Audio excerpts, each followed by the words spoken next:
Welcome to the Silver Lining with your host, Randy Silver, where we break down the biggest sports stories for you daily.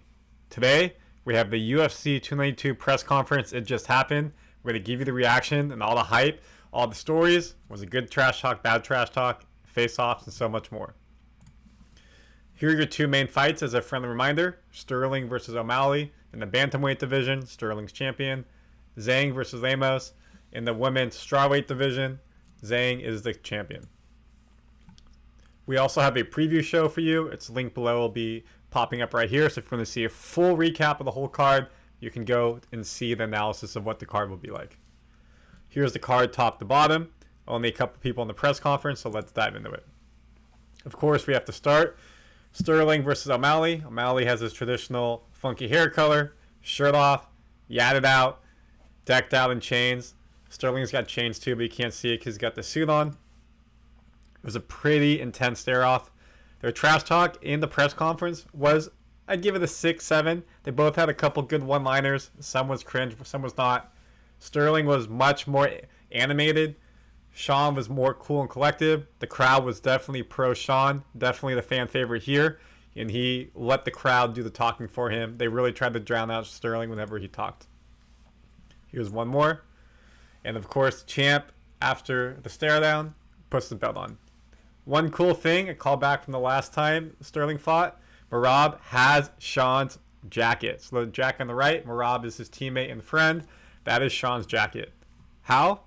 When Sterling beat Cejudo, Sean went in the cage wearing the jacket. They squared up. Jacket came off. Ended up on Merab. Merab is now at the press conference. The next pay-per-view, a couple of them later, wearing it. So pretty cool. Good little social media tidbit right there.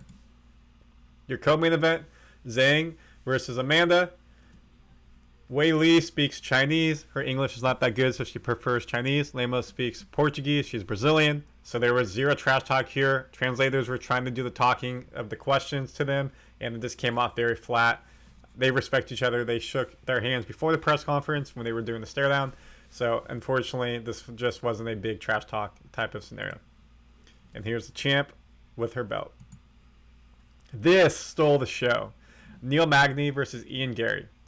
Yesterday in Magny's pre-fight media session, he talked about putting Gary in his place and talked about he's his father and he's going to beat him, something of that nature. And Gary took this so far, saying that Magny is insinuating he beats his kids.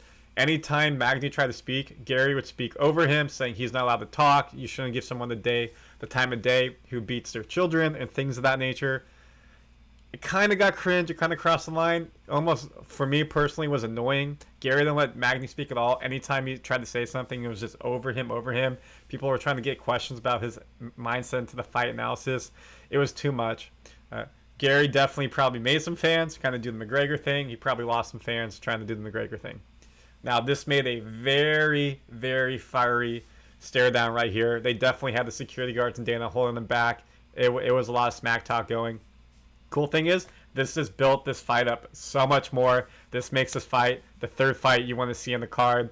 You can see that Gary's a 520 favorite. That means he's basically looking to win by a 10-7 round each time. That's a massive draw.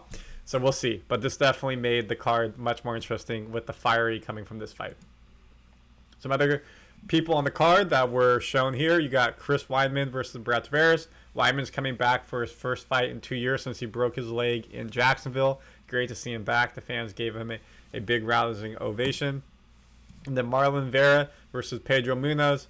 Good to have them on the card. Vera, if he wins, most likely in line as the number one contender for the bantamweight title, especially with Sandhagen getting hurt, being out for 6 months. Sean said earlier in the week, if he wins, he'd love to face Vera if they're both healthy and can fight December at that card in Vegas. And then lastly, Damon Blackshear versus Mario Batista. Both of them really didn't talk too much on the press conference. So they're here. They're on the main card. They get some light. We'll see what they can do. Thanks for watching the UFC 292 press conference reaction.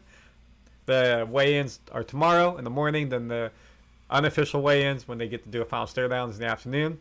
Again, we have the preview show for you, so go ahead and check it out. Of course, when this is over, we'll put out a recap show for you and everything around it. Randy Silver, The Silver Lining. Enjoy the show, y'all. Out.